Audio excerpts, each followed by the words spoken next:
स्वर कोकिला शारदा सिन्हा जी अब इस दुनिया में नहीं रही। उन्होंने दिल्ली के एम्स में अंतिम सांस लिया। शारदा सिन्हा के निधन से पूरा देश स्तब्ध है। लोगों ने कहा कि यह एक अपूरणीय क्षति है जिन्हें निकट भविष्य में पूरी नहीं की जा सकती है। इधर राघोपुर प्रखंड के हुलास स्थित उनके पैतृक गांव में शारदा सिन्हा के निधन के बाद सन्नाटा पसर गया। शारदा सिन्हा के भाई और भाभी ने कहा कि उनके लिए इस दुख के क्षण को शब्दों में वर्णन नहीं किया जा सकता है। शारदा सिन्हा के भाई डॉक्टर पद्मनाभ शर्मा ने कहा कि शारदा सिन्हा जी के निधन से जो दुख हुआ है उसे वर्णन नहीं किया जा सकता है। उन्होंने कहा कि पिछले मार्च में शारदा जी घर में एक शादी समारोह में एक दिन के लिए आई थी और कहा था कि कुछ दिन के बाद आते ही वो 2-3 दिन रुकेगी, लेकिन शायद यह भगवान को मंजूर नहीं था। उन्होंने कहा कि शारदा सिन्हा जी प्रारंभिक शिक्षा हुलास में ही हुआ था। बचपन में पिताजी उसे साइकिल से स्कूल भेजा करते थे।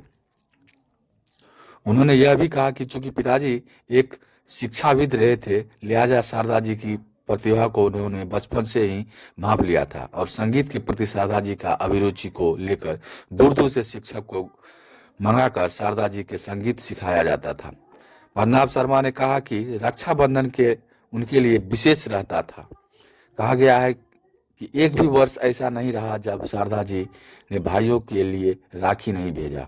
इस मौके पर मौजूद पद्मनाभ शर्मा की पत्नी और शारदा सिन्हा जी की भाभी सुमन शर्मा ने कहा कि शारदा जी इच्छा थी उनका अंतिम संस्कार वहीं पर किया जाए जहां उनके पति का अंतिम संस्कार हुआ।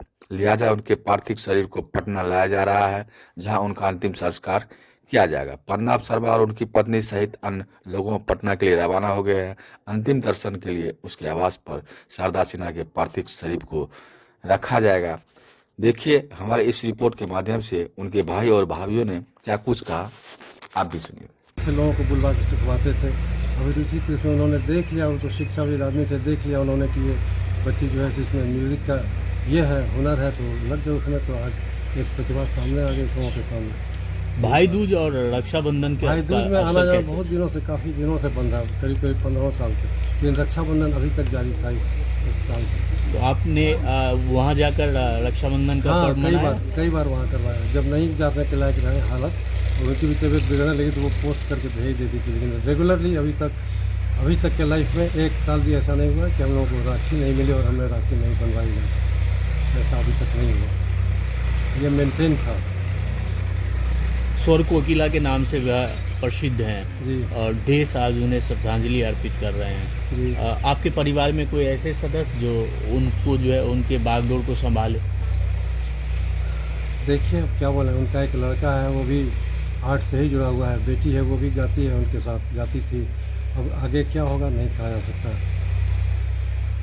बेटी का नाम कब सूचना मिली? सूचना हमको रात में ही मिली, 11 बजे। हाँ, हम लोग रास्ते में थे, पटना ही गए हुए थे, वापस आ रहे थे, इसीलिए फिर जा रहे हैं। संस्कार कहाँ उन्होंने? पटना। क्या बोले? उसका संस्कार, अंतिम संस्कार कहाँ? वहीं पटने में होगी। उनकी इच्छा थी कि जहाँ मेरे हस्बैंड का हुआ है वहीं होना चाहिए, इसीलिए उनका वो शरीर लाया जा रहा है यहाँ पर। मैं घटा भाग ले एक मिनट।